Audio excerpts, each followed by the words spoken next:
Bienvenue dans ce premier débat d'Agora News Automobility. Alors si vous voulez bien, on va commencer par essayer de définir ou de circonscrire ce qu'est la mobilité. On va donner la parole à M. Moreno qui va essayer de nous définir la mobilité, puis ensuite on passera la parole à Alice. Bien, bonjour, merci pour cette invitation concernant ces sujets de toute actualité dans nos villes, métropoles et territoires. Et si on veut approcher la problématique de la mobilité, je dirais par une définition, il faut commencer par se dire que aujourd'hui, au niveau mondial, on le sait, le monde a basculé dans une vie urbaine en France, puisque c'est un peu l'objet de notre réunion aujourd'hui, de notre discussion. Nous avons vu l'émergence des métropoles, on est aujourd'hui 17, bientôt 22. Et au cœur de cette problématique métropolitaine se trouve la manière comme les hommes et les femmes vont se déplacer pour accomplir leurs besoins primaires, secondaires et tertiaires. Donc vivre, travailler, avoir de loisirs, se soigner, avoir accès à la culture. Et ceci entraîne un certain nombre de moyens qui doivent être mis en place, publics ou privés, basés certains pour des infrastructures parfois très anciennes, d'autres plus récentes, en anticipation également des nouvelles technologies qui viennent s'écroiser donc aujourd'hui. La mobilité, en fait, c'est notre propre capacité à utiliser des ressources publiques ou privées pour faire face à ces besoins. La monomodalité, donc, c'est cette capacité à prendre toujours un même moyen de transport au sein d'un territoire. Donc la multimodalité, quand on a plusieurs moyens de transport pour accéder à un territoire. Et on a aussi l'intermodalité, l'intermodalité pour pouvoir accéder donc, à des territoires voisins ou connexes en utilisant divers modes de transport. Pour un seul déplacement. Toujours pour un seul déplacement, d'un point A à un point B. Ça, c'est les définitions, on va dire, classiques.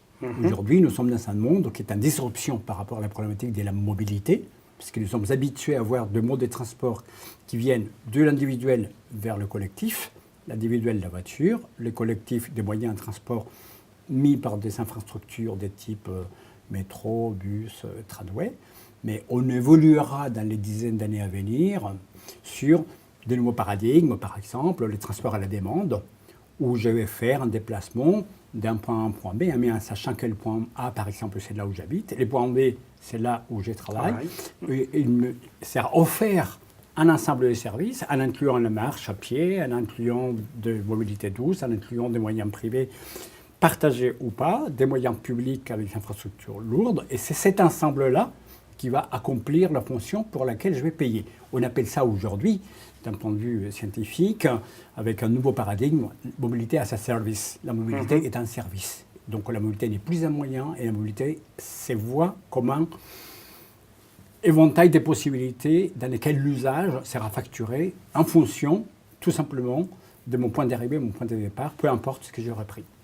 Alors Alice, vous qui travaillez sur les plans de mobilité, est-ce que vous avez une vision, une définition différente ou apporter des précisions sur le sujet ?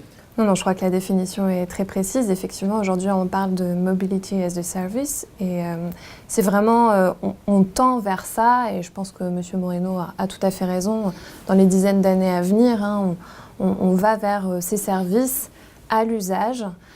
Donc effectivement, les entreprises, les employeurs aujourd'hui s'intéressent particulièrement à cette question de mobilité. Pour leurs salariés, mais aussi pour leurs prestataires, leurs visiteurs.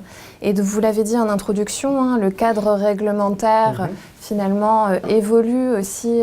Les pouvoirs publics prennent conscience que c'est un enjeu. Et donc, voilà, il y a une obligation qui existe effectivement dans la loi sur la transition énergétique pour la croissance verte de 2015. Tous les employeurs de plus de 100 travailleurs sur site à réaliser un plan de mobilité. Sur un même site. Sur un même site, avant le 1er janvier 2018, et ce, à l'échelle nationale. Mais nous sommes déjà fin mars. Exactement. Donc oui, il y a un accompagnement qui se fait progressivement. Aujourd'hui, bon, il y a peut-être pas tout à fait 25% des entreprises qui ont déposé, ou en tout cas qui ont réalisé un plan de mobilité, en tout cas pour les plus de 100 travailleurs sur site.